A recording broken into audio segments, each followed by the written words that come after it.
नमस्कार मित्रों, मैं अभी रसड़ा विधानसभा क्षेत्र का ये डाक बंगला है। इस डाक बंगले में हैं और हमारे साथ देख सकते हैं कि बहुजन समाज पार्टी के युवा कार्यकर्ता हैं जो काफ़ी ज़्यादा एक्टिव रहते हैं।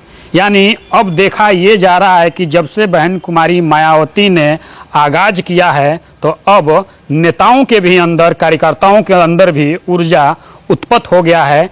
अब देखने को ऐसा मिल रहा है। हमारे साथ देख सकते हैं कि एक युवा कार्यकर्ता हैं बहुजन समाज पार्टी के और यहीं पे एक बड़ी मीटिंग थी। उस मीटिंग से क्या कुछ सीखने को मिला है, क्या कुछ आदेश है, तमाम बिंदुओं पे हम चर्चा करेंगे। जिस तरीके से देखा गया कि सुप्रीमो बहन कुमारी मायावती जी जो लखनऊ में आगाज किया था, उस आगाज के बाद देखा जा रहा है कि कार्यकर्ताओं में, मतदाताओं के बीच काफ़ी ज़्यादा ऊर्जा हो गया है। तो क्या लग रहा है कि बहन कुमारी मायावती 2027 के चुनाव में कमबैक करेंगी?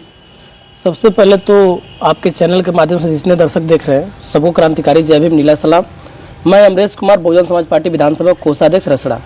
जैसा कि आपने पूछा महोदय कि जैसे ने बहन जी ने वहाँ हुंकार फूका, उसके बाद कार्यकर्ताओं में जोश आया 27 में सरकार बनेगी या नहीं। तो आपके चैनल के माध्यम से मैं बता देना चाहता हूँ कि निश्चित तौर पर हमारी बहन जी 5वीं बार इस उत्तर प्रदेश की मुख्यमंत्री बनने जा रही हैं और इसको कोई भी ताकत नहीं रोक सकती है। एक चर्चा ये भी है कि बहन कुमारी मायावती मंचों से कई बार आगाज भी कर चुकी हैं। कई कॉन्फ्रेंस में भी उन्होंने कहा है कि 2027 का जो चुनाव होगा उसमें हम किसी पार्टी से गठबंधन नहीं करेंगे, स्वयं हम पार्टी से अकेले ही चुनाव लड़ेंगे। तो क्या लग रहा है कि तमाम छोटी छोटी जो कास्ट हैं, जो समाज है, वो अदर पार्टियां बना ली हैं, तो क्या ऐसे में लग रहा है कि अकेले बहन कुमारी मायावती चुनाव लड़ेंगी और सत्ता में आ पाएंगी? देखिए, अगर जिसको लगता है कि अगर हम बिना गठबंधन के सरकार नहीं बना पाएंगे, उनको थोड़ा सा एक बार 2007 में जाके देखना चाहिए कि जब बसपा अकेले अपने दम पे सरकार में अपने दम पे चुनाव लड़ी थी तो पूर्ण बहुमत की सरकार बनाई थी। तो एक बात बताइए कि जब 2007 में जब हम सरकार बना सकते हैं तो निश्चित तौर पे जब हम अपने सर्व समाज के भाइयों से जुड़ेंगे, मिलेंगे, तालमेल बनाएंगे तो निश्चित तौर पे भी 2027 में सरकार बनने से हमारी कोई नहीं रोक सकता। आपने जिक्र किया 2007 की, तो 2007 का दौर कुछ और था, उसमें कई पार्टियां नहीं थी और आज 2027 का दौर कुछ और है, क्योंकि 2007 में और 2027 में काफ़ी ज़्यादा अंतर है। तमाम समाज के नेता उत्पन्न हो गए हैं, तमाम पार्टियों में गठबंधन भी कर रहे हैं। तो क्या लग रहा है कि 2027 में भी वो चीज़ दिख पाएगा धरातल पे? देखिए, चूंकि 2007 के बाद भी कई पार्टियों का निर्माण हुआ और जिसके सर्व समाज की, जैसे मान लीजिए कि ना एससी एसटी, एससी की तो लोग थे जब मानवर साहब नहीं तो उससे पहले एससी का कोई नेता उस तरह से उभर के नहीं आया। और उसके बाद मानवर साहब जब आए, पार्टी बनाया, उसके बाद सबसे पहले उन्होंने वरीयता ओबीसी को दिया।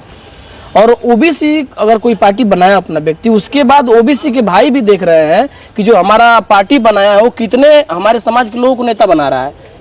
वो क्या कर रहा है, जो भी पार्टियां बनाए लोग 2007 के बाद, 100 से पहले उससे बनाए, जितने भी लोग बनाए पार्टी, ओबीसी की हो या कोई भी पार्टी बनी, वो सिर्फ और सिर्फ अपना परिवार के बारे में सोचते हैं, कभी अपने समाज के बारे में नहीं सोचे। हम अगर तुम पार्टी भी बनाए हो तो अपने समाज को नेता बनाओ कम से कम, लेकिन उन्होंने ये भी काम नहीं किया, सिर्फ अपने बारे में, अपने परिवार के बारे में सोचा।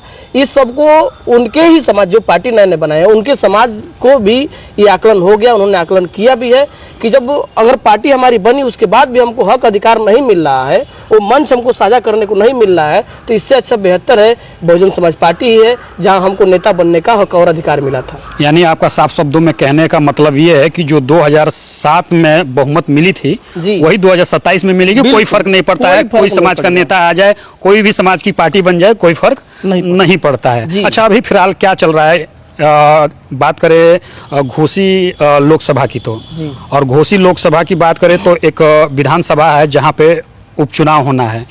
देखा गया कि पिछले बार भी जब उपचुनाव हुआ था तो आपकी पार्टी से कोई भी प्रत्याशी चुनाव मैदान में नहीं रहा, लेकिन घोसी जो सीट है वो काफ़ी ज़्यादा चर्चाओं में है। तो ऐसा नहीं लग रहा है कि पिछले बार बहुजन समाज पार्टी चुनाव नहीं लड़ी तो कहीं ना कहीं कमियां है? दूसरी बात, अब जो उपचुनाव होगा तो इसको देखा जा रहा है 2027 से जोड़ते हुए, तो क्या लग रहा है कि अब उपचुनाव में बहुजन समाज पार्टी घोसी विधानसभा सीट से चुनाव लड़ेगी? देखिए, इस मामले में तो जो हमारी नेता आदरणीय बहन कुमारी मायावती जी है, उनका कोई भी क्रिया प्रतिक्रिया नहीं आया है और हम अपने नेता के अधीन हैं। उनका जैसा आगाज होता है, जैसा निर्देश होता है, उसको हम लोग मानेंगे। और रही घोसी उपचुनाव की बात, तो घोसी में अब चूंकि विधानसभा होने वाला 27 में चुनाव है, तो घोसी चुनाव में कोई अगर मान लो हम इंटरफेयर भी करेंगे तो अपने पार्टी को कार्यकर्ता को लगाएंगे, जो चुनाव लड़ेगा वो पैसा भी फंसाएगा, और उसके बाद पता चलेगा 8-9 महीना 1 साल रहे, क्या मतलब उसका। उसके बाद कि हम 27 में, उससे अच्छा है कि 27 में दमदारी से वहाँ चुनाव लड़ेंगे और अपना विधायक जिता के भेजेंगे। यानी कहने का साफ शब्दों का आपका ये मतलब है कि हम लोगों जो फोकस है वो 2027 हाँ, का हम लोग का है, मेन उपचुनाव से हमें कोई अभी फिलहाल लेना देना नहीं है। मेन हम लोग का मकसद है, और हमारी मुखिया आदरणीय बहन कुमारी जी का मकसद है कि 2027 में हमको किसी भी तरह इस प्रदेश में अपनी सरकार बनानी है, और जितने अत्याचार हो रहे हैं या गुंडागर्दी हो रही, हत्याएं हो रही है, सबको रोक लगाना है। जैसे 7 में सरकार चली थी, जिस पूरी तरह से अनुशासन में सरकार चली, उत्तर प्रदेश पूरा अनुशासन में रहा, उसी तरह एक बार फिर अपना शासनकाल बहन जी दिखाएंगे 27 में, और वो दिखाएंगे देखिए ऐसे शासन किया जाता है। अभी एक मुद्दा काफी गरमाया हुआ है जी, यूजीसी को लेकर। जी, अभी तो फिलहाल उस पर रोक लगा दी गई है। आप लोग इसको कैसे देख रहे हैं? लागू हो रहा था उसको कैसे देख रहे हैं? लागू नहीं होता है उसको आप लोग कैसे देख रहे हैं? देखिए, जो यूजीसी कानून है ये किसी जाति से जुड़ के नहीं है। ये जो कॉलेज यूनिवर्सिटियों में जो भेदभाव हो रहे हैं, जिसके कारण हमारे SC ST OBC के होनहार जो छात्र हैं, जो उत्पीड़न का शिकार हो रहे हैं, उनका मनोबल डाउन हो रहा है। अभी आप जानते हैं, रोहित बिमोला का जानते हैं, और भी ऐसे छात्र हैं जो आत्महत्या कर लिए इसका शिकार होने के कारण। उनके पास बहुत टैलेंट था, सब कुछ था, लेकिन उनके जो मनवादी मानसिकता के लोग थे, ऐसा नहीं मैं कह रहा हूँ कि जो सवर्ण समाज के लोग हैं उनमें सब में ऐसा है, नहीं, उसमें कुछ % लोग ऐसे हैं जो उनके अंदर कूट के जातिवाद भरा है, और उन्हीं लोगों के लिए ये कानून था। और हम चाहते हैं कि इस कानून पूर्ण रूप से और सख्ती से लागू हो। जिस तरीके से इस कानून का विरोध सवर्ण समाज ने किया कि ये कानून लागू ना हो, तो क्या आप लोग इस कानून को लागू करने के लिए आप लोग भी सड़कों पर उतरेंगे? क्योंकि SC ST OBC ये तीनों लोग क्या सड़कों पर उतरेंगे लागू कराने के लिए? देखिए, मैं इस जो आप क्वेश्चन किए इसका भी जवाब दूंगा।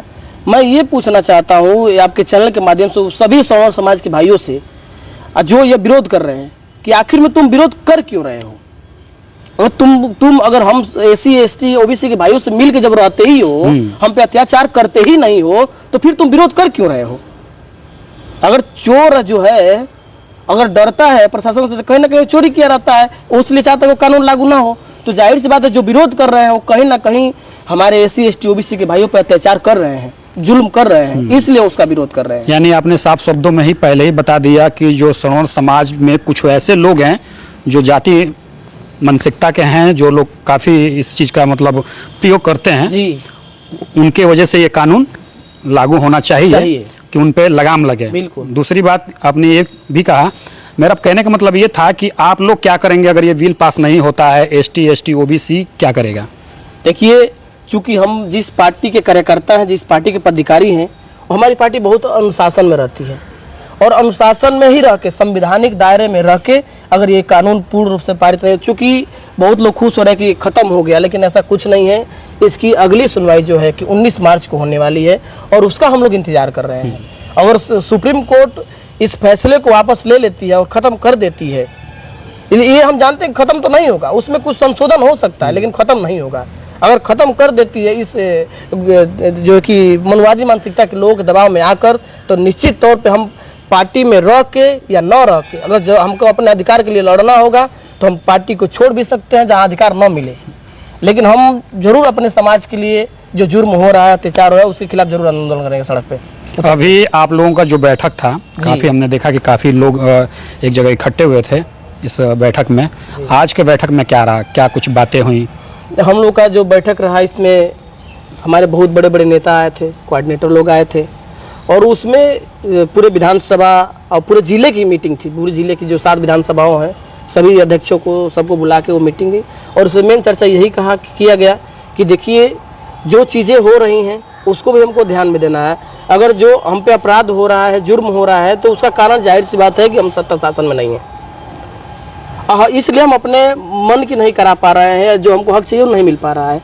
तो हमको सबसे पहले इन सब मसलों में ना उलझ के हमको पूरा का पूरा 2027 पे फोकस करना है, क्योंकि हम जब सरकार बना लेंगे, सरकार अपनी होगा, शासन अपना होगा, तो जिस तरह से चाहे हम पूरे प्रदेश को चला पाएंगे और बेहतर से बेहतर अब अनुशासन दे पाएंगे इस उत्तर प्रदेश सरकार को। तो उनका यही था कि आप लोग इधर उधर ना उलझ के पूर्ण रूप से जाइए, सर्व समाज में एसी एसटी ओबीसी माइनॉरिटी के लोगों से मिलिए जुलिए, उनके दुख सुख में शामिल होइए। और ये अहम जो कार्य चल रहा था SIR वाला, उस पर चर्चाएं हुई कि जो वोटर लिस्ट आई है इसकी 6 तारीख तक लास्ट डेट है, इसमें अपना वोट बढ़वाइए, जितना बढ़ सके, जितने 18 साल के बच्चे उनका वोट बढ़वाइए। चूँकि काफ़ी वोट कटे हैं और जो हमारा वोट है यही अधिकार है, यही हमको मजबूत बनाता है, यही शासक बनने का अधिकार देता है।